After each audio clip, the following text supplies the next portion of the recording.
Le marin et la mer. Une histoire faite d'amour et de malheur qui perdure depuis la nuit des temps. Le Saint-Yves, un chalutier breton, trace sa route depuis 2 semaines vers Terre-Neuve. Jusqu'à présent, les prises sont maigres et le moral de l'équipage en berne. Dans cette nuit glacée, l'homme de quart, resté seul sous les étoiles, rêve-t-il aux vieilles superstitions et aux bateaux fantômes? Laisse-t-il son esprit divaguer dans la tempête? On peut l'affirmer, à en juger par le regard fixe qu'il porte sur l'horizon houleux et par ses mains crispées sur la barre. Pourtant, le marin est loin d'imaginer que la campagne de pêche à laquelle il participe va bientôt défrayer la chronique, qu'elle va surpasser les légendes les plus extravagantes qui se colportent de port en port, car la réalité est souvent plus insolite encore que l'imagination fertile des marins solitaires. Si on m'avait raconté cette histoire, je pense que je l'aurais jamais cru. Mais là, il se trouve que j'ai pris part, bien malgré moi, à ces événements et je suis bien forcé de reconnaître qu'il doit y avoir encore une part de mystère sur cette terre. Bon, tu prends bien? Ouais. 3 demi, c'est tout.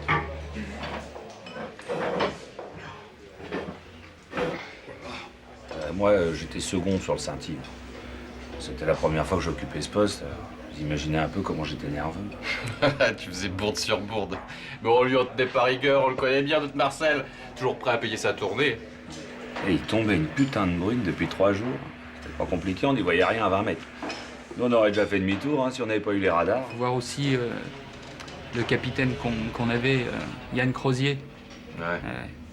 Une vraie tête de pioche, celui-là. C'est surtout qu'il était soucieux. Attends, il faut dire que la saison, elle avait été catastrophique quand même. Hein. Ah oui, il était trop vieux pour ce job. C'était un gars d'une autre époque, comme le Rafio d'ailleurs. Heureusement qu'on était une bonne équipe quand même. Ce matin-là, il y avait une purée de poids comme j'en ai jamais vu. C'était impossible de faire le point. Je suis monté au poste pour demander un coup de main au capitaine et c'est là que tout a commencé. Quoi. Ouais, je me souviens, on était tous sur le pont. Et c'était tellement glissant que j'ai failli me casser la gueule. Alors j'arrive dans le poste de commandement et puis là, je vois un gars en vareuse bleue. Il était de dos, il regardait la mer. Moi, je pensais que c'était Crozier. Alors, je cherchais un petit peu mes mots pour pas qu'il se mette en rogne. Et puis, je m'approche de lui, je l'interroge. Et là, le gars, il se retourne, puis tout à coup, je me rends compte que c'était pas le capitaine.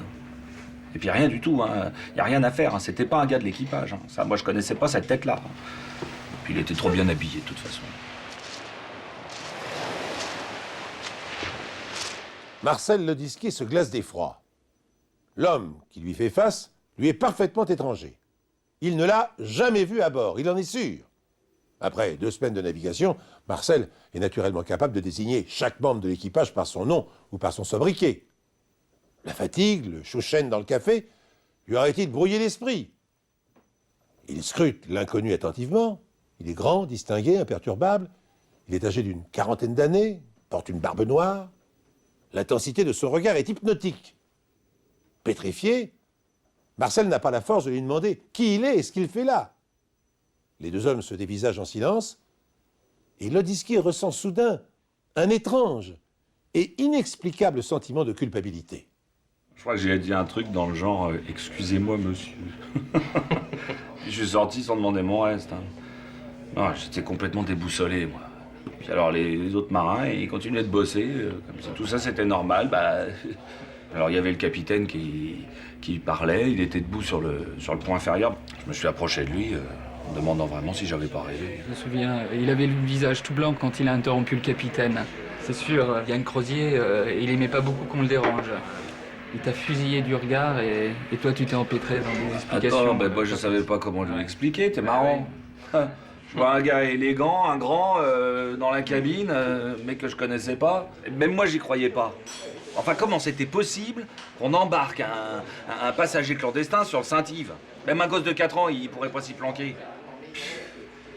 Bon, alors à la fin, j'étais tellement paniqué que le capitaine, il a quand même accepté de me suivre. Marcel Lodisquier et Yann Crozier retournent ensemble dans la cabine. Ils l'inspectent de fond en comble sans trouver la moindre trace du passage de l'homme mystérieux. L'inconnu a-t-il seulement existé? Marcel a-t-il été victime d'une hallucination? S'agit-il d'une apparition, d'un spectre, de l'âme errante d'un capitaine? Yann Crozier rit de bon cœur. Son second a dû forcer sur le Chouchen, voilà tout. Mais Marcel insiste. Il jure ses grands dieux qu'il n'a pas rêvé.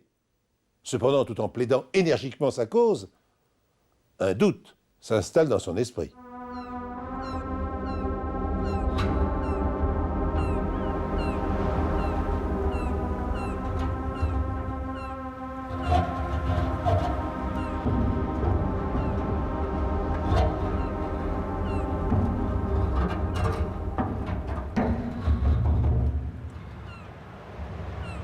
Moi, je savais plus du tout quoi penser, moi.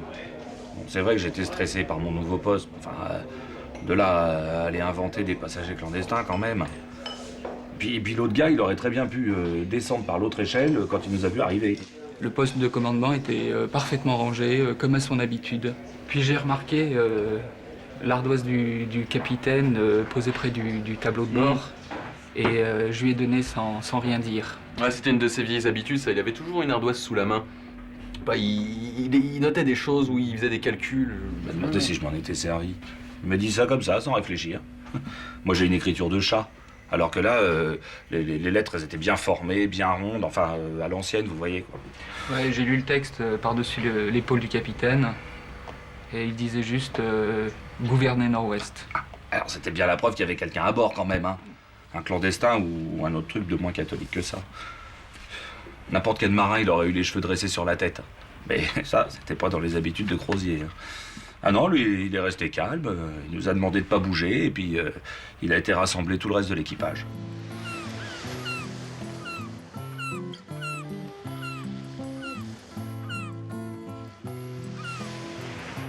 Notre radio était en rade. À vrai dire, la situation était assez catastrophique.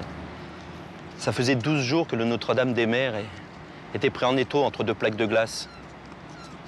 Alors j'ai fait faire un feu sur la banquise, mais c'était surtout pour distraire mes gars. On était trop éloignés de toute voie de navigation pour espérer des secours. Les 9 premiers jours, je me suis efforcé de tenir mon rôle de médecin, comme à l'habitude.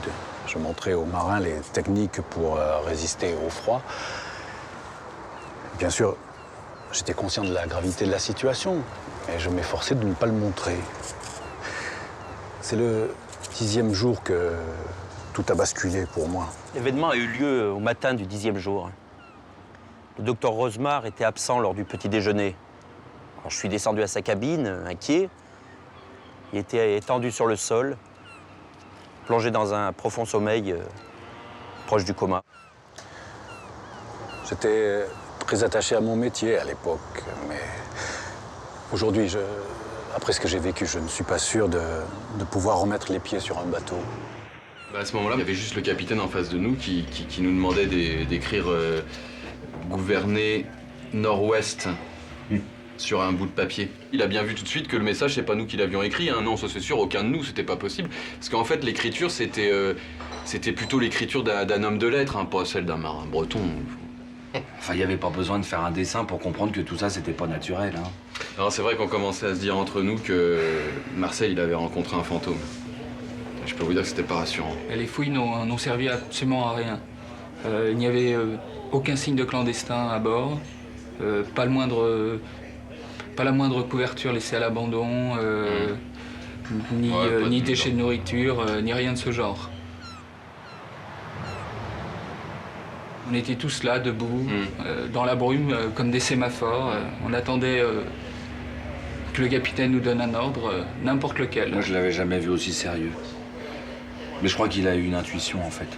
Parce que il a réfléchi un petit peu, et puis il nous a dit gouverner Nord-Ouest.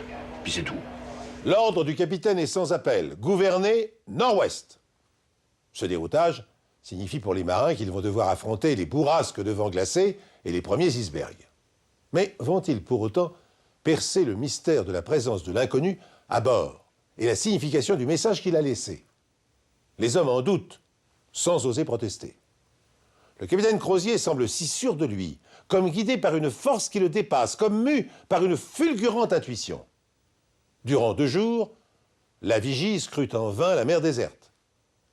Alors que Crozier commence à douter du bien fondé de sa décision, qu'il s'apprête à ordonner de faire demi-tour, les infrastructures d'un navire apparaissent à l'horizon. En quelques minutes, tout l'équipage est sur le pont. C'était un petit chalutier. Il s'était fait prendre par les glaces, Dieu sait comment. Du Saint-Yves, on voyait les silhouettes des marins s'agiter sur la banquise. J'ai repéré tout de suite le drapeau français. Enfin, je veux dire, bien sûr qu'on était content de les aider dans tous les cas. Mais bon, c'était chouette de tomber sur des compatriotes. Le capitaine a ordonné à ce moment-là de mettre la chaloupe à la mer. Et on s'est retrouvés comme des forcenés à ramer vers la banquise. J'avais fait une erreur de navigation idiote. À cause de ça, on aurait pu tous y passer. La glace commençait à enserrer la coque du bateau. Une étreinte fatale. Et le pire, c'est que, vu le froid, j'étais même pas sûr qu'on sera encore assez vaillant pour assister au naufrage du chalutier. En fait, on a commencé à se diriger à pied vers le chalutier. Et tous les marins autour de nous, ils nous répétaient sans cesse on savait que vous alliez venir, on vous attendait. Je suis monté sur le pont en m'agrippant à la rambarde, à peine remis de cet état comateux. Et bizarrement, je savais exactement ce que j'allais voir. Quand j'ai vu le docteur Rosemar sortir sur le pont, alors là, c'est comme si j'avais eu un éclair qui me traversait de tout le corps. Alors j'ai attrapé Philippe par le bras et puis j'ai dit, bah c'est lui. Voilà, c'est le gars que j'ai vu sur le Saint-Yves. Je suis resté dans cet état 8 heures environ. Et quand j'ai repris connaissance, je ne me souvenais absolument de rien. Par contre, j'avais comme une certitude, un bateau allait venir nous chercher dans les 2 jours. Je me rappelle, j'ai même pu faire une description précise du Saint-Yves.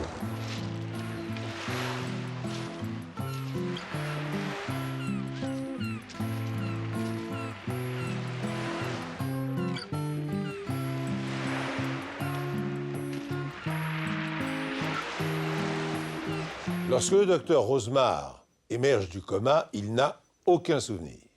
Son corps et son esprit se sont-ils transportés dans une autre dimension pendant quelques heures? A-t-il déjoué l'espace-temps pour faire parvenir un message de détresse au Saint-Yves et sauver ainsi ses compagnons? Cette explication est trop extravagante pour que j'y puisse y souscrire. Mais, après avoir longuement décortiqué les éléments de cette affaire ahurissante, je n'ai trouvé aucune réponse satisfaisante. Alors plutôt que de me prononcer, je préfère penser qu'il s'agit là d'un nouvel épisode de l'histoire sans fin qui se joue depuis la nuit des temps entre l'homme et la mer. Les hommes pêchèrent leur tribut à la mer. À charge de revanche, la mer leur accorderait-elle parfois la grâce d'un miracle?